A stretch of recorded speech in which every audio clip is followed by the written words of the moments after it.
Hello, I'm Elm Frog, and welcome back to Citizen Sleeper. I made a little mistake before hitting record on the video. I accidentally did a cycle. Luckily, I only did one cycle. Well, I started part of the second one, but I'll tell you what happened once you get in. Hopefully it didn't save over me doing like a dialogue thing, because that would be really annoying. I'm hoping it just saved at the start of the cycle. Where am I? Okay, so here's what I did. First cycle, I just worked a bunch of shifts at the bar, which you can see isn't there right now because I have to talk to Tala. So I worked like a bunch of shifts. You can see I have a lot of money now, or a decent amount. And I also started climbing. I went to the free spoke, and I did scale the spoke, which worked well. I don't know what this is. I'll check on that in a second. That was cycle 1. Cycle 2, I did 2 hunter things. I got some Havenage data from it. And I did some more work, and now Tala wants to talk to me. I'm not going to do Tala's thing just yet, because I want to see what this is. Midline Freight Hub. Freight Operator. Oh, I can get money for that. Steal a shipment. Oh god. Random items, but my condition could go down a decent amount. I'll hold off on it. I'm gonna talk to Tala first. Basically, I'm getting a bunch of money because of Ethan's tab. If you remember from last time, Ethan started like a tab thing where I gotta pay every couple days, every 4 days. So I don't know how much that's gonna be, and I want to make sure I have enough money. So no more like trying to super progress the store. I need money bad. Not to mention I have to get over here and pay the toll to get over the Founders Gap, and that's 150. I don't even have enough for that yet. So let's go talk to Tala. The drool slides from the bottle into the lumpy recycled glass, a pale, grassy yellow under the overlook's warm lights. The spacer nods and takes the drink, bringing it up to their face with both hands like an offering bowl. This is the good stuff. The stuff Tala says is aged and wooden in casks, stored in some closed-off part of the old station among corroded wires and softly looping systems, though sometimes it is hard to tell if Tala is joking. Either way, you like pouring this stuff. It gets on your fingers, and if you rub them together, you can smell the mossy drink, cut through with aniseed, mushrooms, wood, as the alcohol evaporates, sorry. You like those who order it, too. The aged roll is kept beneath the bar, open to order only by those who know it's there, like the quiet spacer sitting at the bar now. Should I watch the spacer busy myself? I could just busy myself. It's probably better to do. You pull a rag from your overalls and wipe down the bar, the droll smell lifting, then disappearing into the stale station air. The overlook is quiet this cycle. The salvager is busy offloading, the regulars likely at the ore exchange are queuing for work at the Havenage shipyards. You're in the right mood for a quiet shift. Some cycles drag along, the overlook empty and claustrophobic, but this one has caught you just right, and in this moment, some kind of calm has ascended as you tinker away at the bar, lining up the bottles as your thoughts expand to fill the space. Suddenly, you hear a heavy clunking at the door. It creaks open and a huge cylindrical metal tank tumbles through, slamming into the floor. Crap! Tala breezes in from behind it, a whirl of hair and bright eyes. Crap, crap, crap. Tala? Sleeper! She ducks behind the bar and comes over. Can you help me with this? You look at the huge metal tank suspiciously. Alright, I'm coming. You come around the bar and get to one side of the tank. Okay, says Tala. On my count. 1, 2, 3. You both heave the tank up to standing, somehow. You hold it in place, struggling to keep it steady. Where's this going? In the back, comes a voice from behind the tank. Somehow you manage to lug the huge thing into the back room where you place it in one corner, dwarfing the rest of the contents in the cramped space. As you do, you hear a crunch. As you stand back and look at the expired rations oozing out from under the tank, Oh shoot, there's my expired rations. Oh crap, Tala looks at you apologetically. I know you like those. It's okay, I have emphas. You push the crushed rations to one side. That's the end of that. Tala looks exhausted and rubs her shoulders. Francis, I swear to... Francis? Or something's up? Who's Francis? Francis, I mentioned him already. My guy in the door, deals with suppliers, tall. She sighs. He was supposed to get back from Etienne's up in the Greenway by now, back with our Girol. She leans against the tank. It seems like he's got lost again or joined the Haifa commune. We need that Girol. There's 4 other bars near here, and the spacers sure as hell don't come to the Overlook for the ambience. She looks through the open door to check if anyone can hear her. She knocks on the hollow tank. So I'm taking matters into my own hands. She smiles. Welcome, sleeper, to the Overlook Distillery. You look around the dank back room. Need some work? She picks at some paint flaking from the metal walls. Well, might need some help, though. She shrugs. You up for it? She knocks on the tank again. Could be fun. Happy to help. Okay. She grabs her by the shoulders. Okay. I'm excited. She turns around and looks at the tank. I reckon we chop this thing in half. One half for fermentation and the other return to a still. We'll also need to gather the ingredients. She turns back and looks at you. You look more like a chopper than a gatherer. She smiles. So how about you build the still and tub while I work on the rest? Oh, wait, sleeper. I have an idea. Tala's grinning now and it's making you nervous. Uh-oh. To make it for the rations, how about we put a kitchen in here too? Will it fit? Tala, you're kind of adding a lot here. We'll make it work. She turns back to the tank. This is going to be great, she says to herself.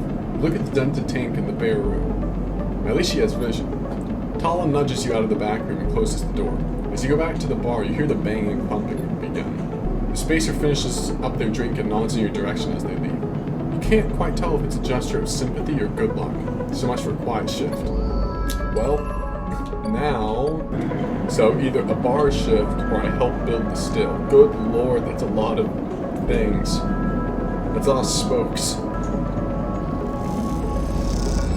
There we go. Alright. And I don't need to go to Memphis. Okay. End cycle. Hunter stuff. Okay, here's the thing. If I do one more thing, Hunter's gonna come. And I gotta be honest, I don't know if Hunter's going to kill me this time. What's this? Havenage. I think I got everything I could, so I'm gonna not go back there for a little until I know it's probably safe. Which I'm not exactly a fan of, considering I have a 2 just sitting in my inventory now, but it's better than, dying. I suppose I could just use it, on the ore exchange. Yeah, let's just see what happens. Am I gonna lose mine? Nope, I gained. I'm crazy like that. I'm gonna work some more bar shifts. Alright. And then, to make up for the energy I lost, I can just go to Emphasis Stall. Perfect. Let's see. Bang wants to talk to us. As you arrive, Bang comes striding towards you, taking you by surprise. Let's go, sleeper. He puts a hand on your shoulder and turns you back the way you came. Go away. See Hardenhurst. He gives you a sideways glance. Isn't that what you're here for? He steps into the passageway, guiding you down, going towards the shipyard. Sorry for the hurry, but we have something of an opportunity here. That data you ripped. Well done, by the way. He grins. Tells me Harden is making a rare inspection of the sidereal horizon this cycle. It's a perfect chance to confront him outside of that compound he hides in.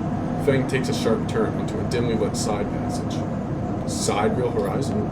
Still catching up? It's a massive colony ship being built out in the shipyard. Biggest commission Havenage has ever had.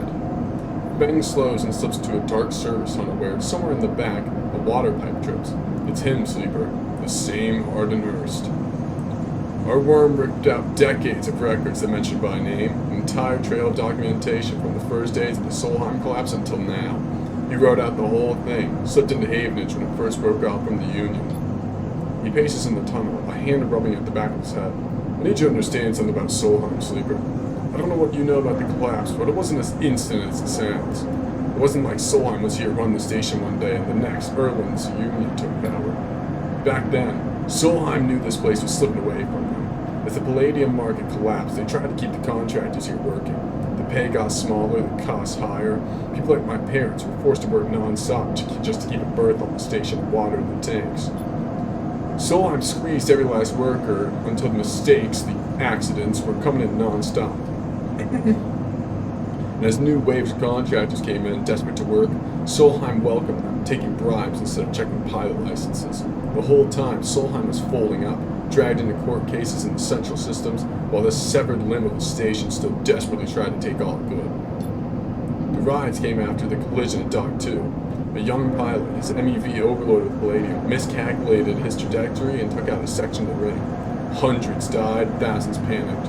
My parents told me people were terrified and the blame fell squarely on Solheim. People like to tell stories about Erland, how he brought the factions together, spoke to the crowds, turfed out Solheim. Maybe that's true.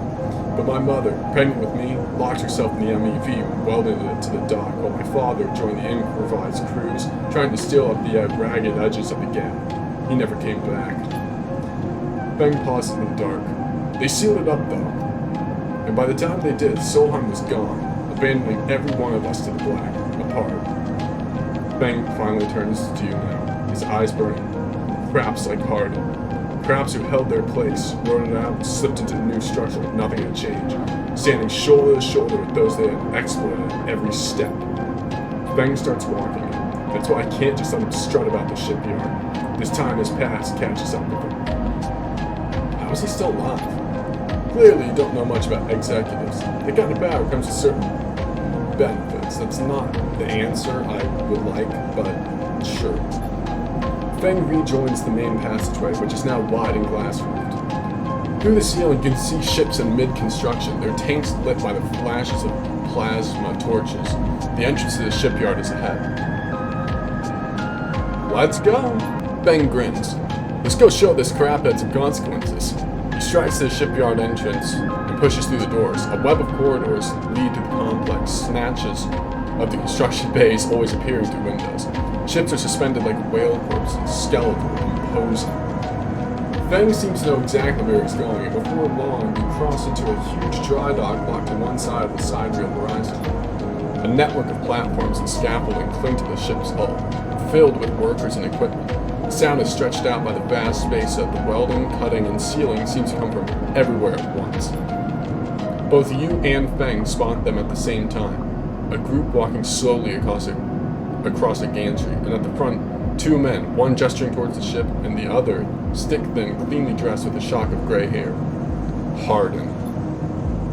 You and Feng say his name in unison, and Feng sets off up the staircase to the gantry with you following behind. As you come to the same level, the group is passing closer, the foreman gesturing... What? As you come to the same level, the group is passing closer, the foreman gesturing to the work being done throughout the dock, and Hardin nodding along. Hardin Hurst! Feng shouts across the noise, taking you by surprise. His voice bounces and comes back in a rippling echo. The figures turn. Yes?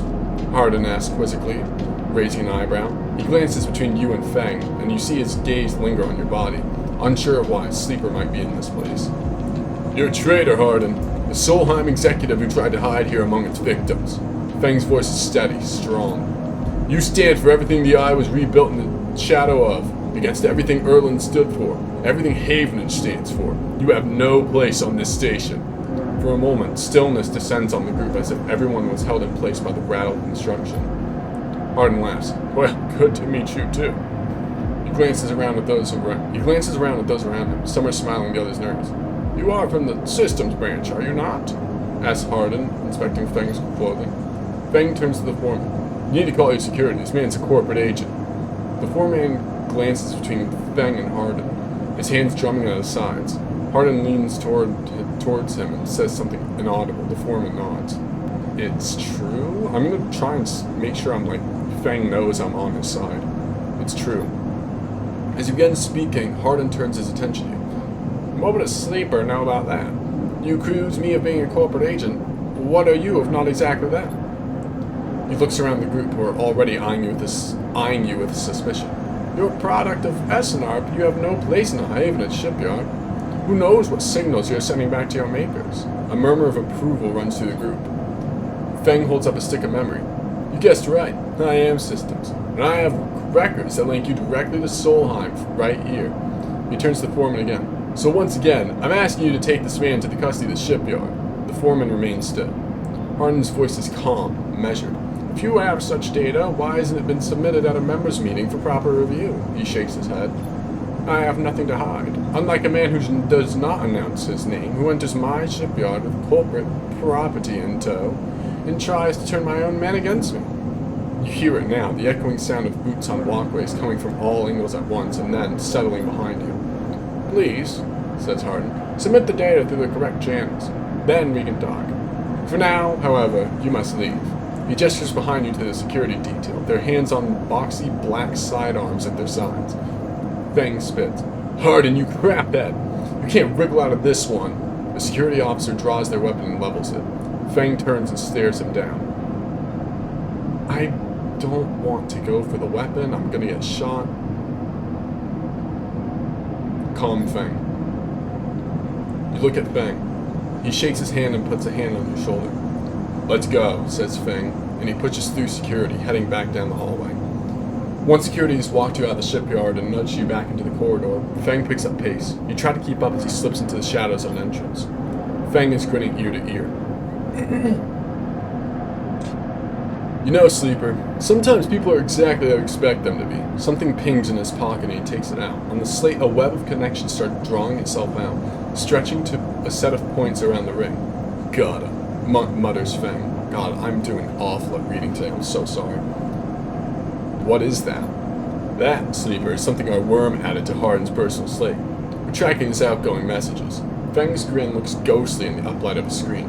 The old ways are best. Spook them good enough and they'll give the game away. He jabs at the slate and you see the web is being drawn over a map. What? A map of the ring, lines mounting from point to point. All these dots? These are Hardin's buddies. The ones he's messaging right now, and we're gonna find them all. That was on purpose? Of course. Hardin isn't working alone. We need the full set or nothing. Ben glances around and slips the slate back into his pocket. We'd better split for now, Sleeper. This is exactly what we need. Good hunting. With a pat on your shoulder, Feng drifts away, back to the flow of people around the shipyard entrance. You watch him go, unsure whether to be angry or impressed. I don't really care. Feng's Bay, what's going on here? Ever since your trip to the shipyard, Feng has been missing from his bay. What's going on? And buy some scrap. But why? Oh yeah, sometimes something valuable here. Oh! Could I find a Shipmind fragment? It would only cost 60. Yeah, I'll do it. I'll buy all the scrap. Just normal scrap. Just in case I could get a Shipmind fragment. Yes, I got it, baby! Okay, now I can go to the Ore Exchange and sell the rest of this. Now, Orc Fabricator. Fabricate Shipmind. Yes! Okay. Okay, alright. I got an upgrade point? Yo! I can do this now. Nice. Alright. Sealed dock. I could give you the Shipmind. Or I could give Ankita the Shipmind. I should probably give it to Ankita, but at the same time... What is the hunter thing look like right now? There's some Yadigan stuff. Oh wait, I need to give more of the Yadigan data to... Here we go. To Sabine. Oh, here we go. As you turn away from the terminal, the final cache of Yadigan data uploaded, the air cracks with white noise. Sleeper. Sabine's voice, weaker than before, comes through the haze. Sabine? A sigh of relief comes through the layers of noise. The call must be coming in from somewhere on the station. This has to be short. I don't know if Yadigan are monitoring me. The voice is hushed, distant. You try to focus on it. The data you've been bringing in from Yadigan agents. There's something in it I don't understand. A shrill howl rattles through the signal. This data is all gleaned from their implants, records of integration with their nervous systems, performance analysis, error rates, usage data. I installed many of these implants and I didn't enable any of this functionality. Their voice dips under the level of the noise, like a swimmer slipping beneath the water.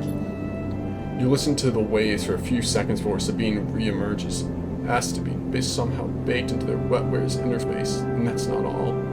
The systems compiling this data are connected to some kind of transmission protocol. It's being broadcast. Stay silent. Every Yadigan enforcer is equipped with black market implants, retinal enhancements, adrenaline boosters, pain suppressors. These implants are gathering data on themselves and the enforcers' bodies, on their performance. But I can promise you these foot soldiers have no idea this is going on. The background tone switches, dropping to a grainy rumble. If they knew, I don't imagine they would be happy with the situation. Yadigan could have a mutiny on their hands. You lean toward the terminal, straining to listen to Sabine's faint voice. I need a few cycles to put this all together, but this might be the information I need to pressure Yannick into releasing my debt. I'll stay silent. I don't want to make her talk more than she needs to. Or them. Suddenly a banging echoes through the call. Sabine's voice is suddenly whispered, panicked. I have to go. Come back in 4 cycles. Then the sharp crack of a disconnect and silence fills the apartment. You step back from the terminal. What does Yadigan have to gain from monitoring its own members?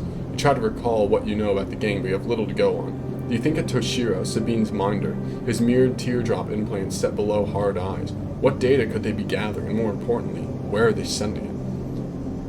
You reflexively rub your forehead, trying to think. Can you really trust Sabine? How did they come to be Yadigan's doctor in the first place? You think of their kindness, their care, but also that glazed look of recognition that they gave you when they first met you. That look stays in your mind as you slip back out of the apartment, glancing around as you close it up and drift into the corridors of the station, unable to shake the unpleasant sensation of being observed. Ooh, okay. So in 4 days, Sabine's gonna come back with something. Okay. Is there anything else I can do? Oh yeah, I'm supposed to give Onkita the Shipmind core.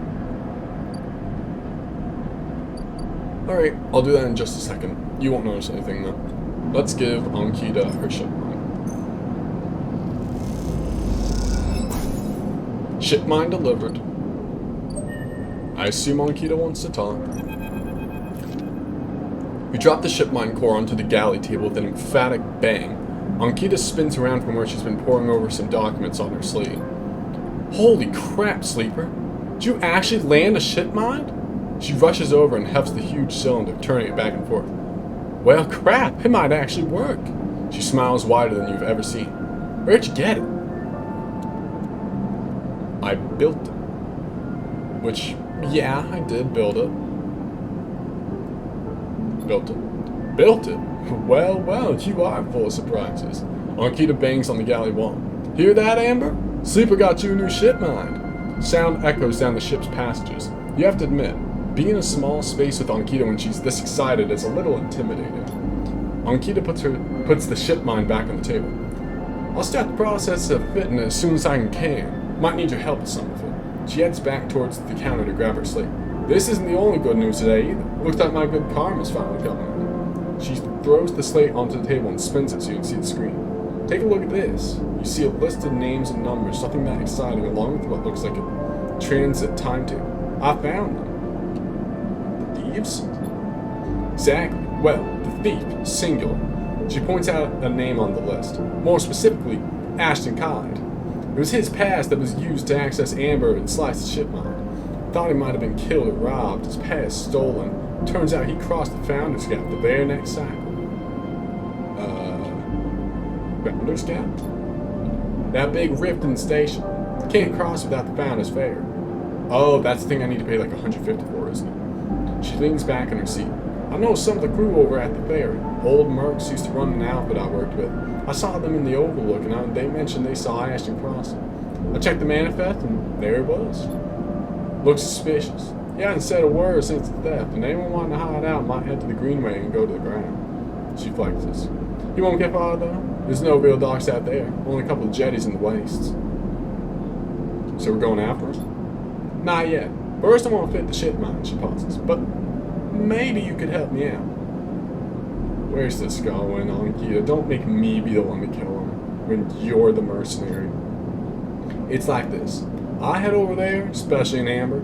He'll spot me a mile off and go underground. He'll find a way to slip into the station, or he'll bury himself so deep in the waste no one will ever find him. But you, Ashton doesn't know you. All I need is for you to go there and sniff around. Not the commune, not the stacks. We've gone to the edges, the margins, the wild places. That's what Ashton likes. You see him, you locate him, ping me on this. She hands you a calm earpiece. Seeing as this is Merc work, I'll be happy to give you Merc pay. She shifts in her seat. Thing is, I haven't got much left, so how would I tell the boys who run the fair to give you a discount? I know it's not much, but once I grab this coward, I'll pay up. 200 prime, nothing less. What you say? Okay, alright. She gives you a heavy whack on the shoulder. Ow. Good. I own you. She lifts the Shipmind up onto her shoulder with worrying ease. I'm gonna get this fitted into Amber's core. You get any info, any sense where Ashton's hiding? Let me know. She goes to turn, then stops. Once again, Sleeper, thank you. I appreciate it. Ankita stomps off into the guts of Amber with the Shipmind, leaving you in the alley. You glance around, a sudden nervous energy descending at what is to come. You never thought you'd get work as a mercenary, but then again, it seems the eye is full of surprises. Now I have to kill a man? Okay, I need to get more money, and I need to buy a pill? Yeah, because that just happened. So here's what I'm not going to do that. I'm going to work at the bar. So that gives me... Wait, how much does doing this give me? 15 cryo. Okay. Well, it's better than nothing. Alright. I buy the stabilizer. Nice. Is there anything else I can do? Oh, wait, yeah, there's, apparently I have a discount. Not much of a discount, but it is still a discount, so I'll take it. Alright, time to end cycle again. Can I input stabilizer? Here we go, okay. Perfect, end cycle. Energy's a bit low. And today is the day that Ethan needs me to pay his tab. 58 cryo. Ethan says you have 2 cycles to pay the tab. He calls it being fair money. Yeah, I can pay that. That's easy. That's what I was so worried about. As you hand over the chits, you hear Ethan laughing hysterically somewhere down the bar. I don't really care. I can't believe you just did that. Ethan's mocking laugh comes from along the bar. You look over to see him leaning across it in a pool of light, empty glasses and spilled drinks glinting around him. It's always dark in the compressor, but this cycle the place is packed, a load of spacers mixing with the locals. Usually they run. Ethan spins a glass on the bar, or they go spend their savings on some local heavy I have to put down. They don't pay. I'm done? Why would I say I'm done here? He's just gonna kill me. I can just walk away. But no, wait, what does I'm done mean in this situation? I don't...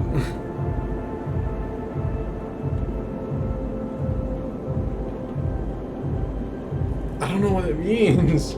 I'm done? Wrong. Not even close.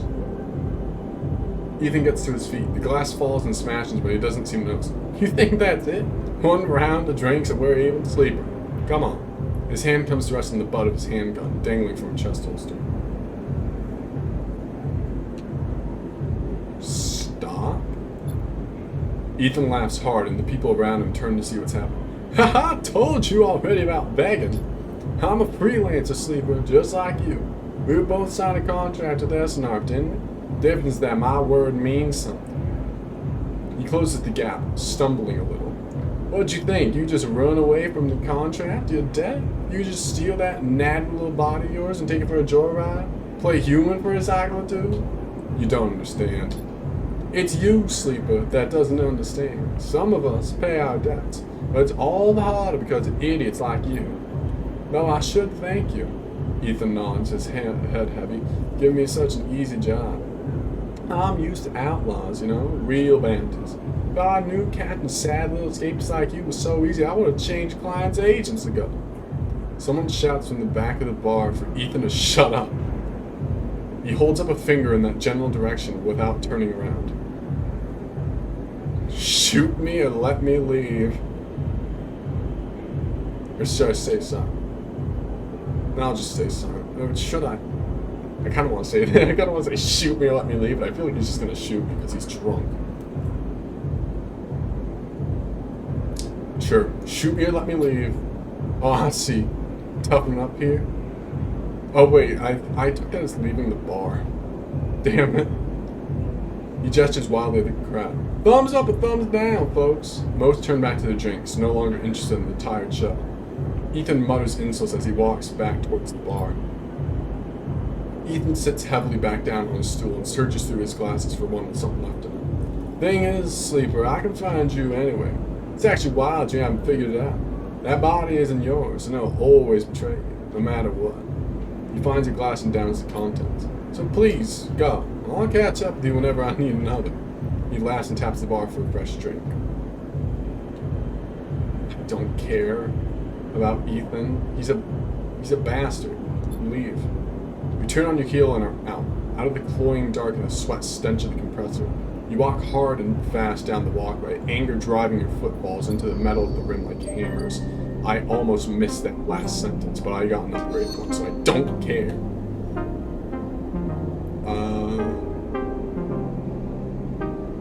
I guess...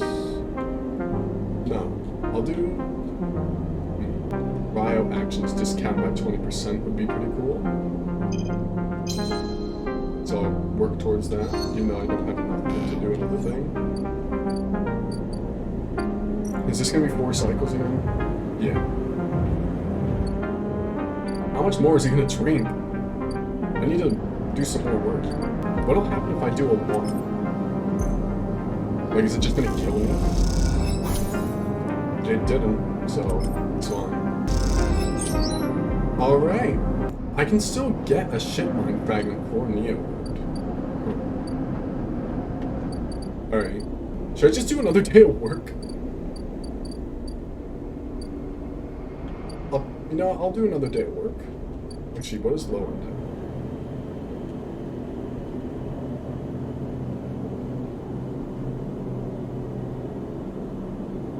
I feel like I just need to get more known at places. Like, I'm not well known at the shipyard. But I feel like if I put a little bit of, like, the smaller dice in, then I can just get some, like, there. And you know what? Actually, hold on. Overlook bar. Yeah, I'll put the 4 dice in as well. Just cause, why not? See what happens. Nope, I just lost energy. Alright, not a huge deal. Alright, I'm gonna work some shifts at the bar. Not build the still, it's not what I want to do. Alright.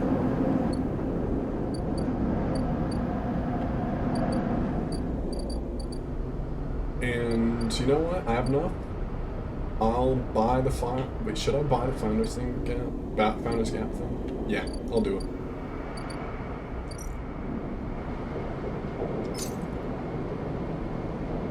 Yeah? Give me passage money. Bounders Ferry access? Bounders Ferry?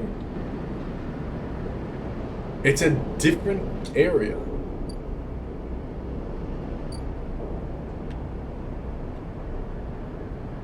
Huh.